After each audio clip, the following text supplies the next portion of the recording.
कतरे का मोती का ताज बनवा देगा उसे इनाम दिया जाएगा। एक सुनार ने बड़े अदब से कहा, हुजूर शबनम के कतरों का ताज कैसे बनाया जाता है? ये सुनकर शहजादी रोने लगी। वो मचलकर बोली, मुझे तो शबनम ही का बना हुआ ताज चाहिए।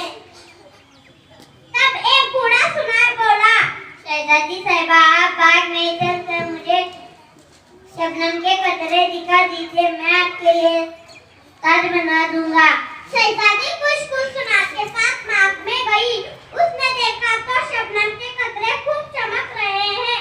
वो फूल पर शबनम के कतरे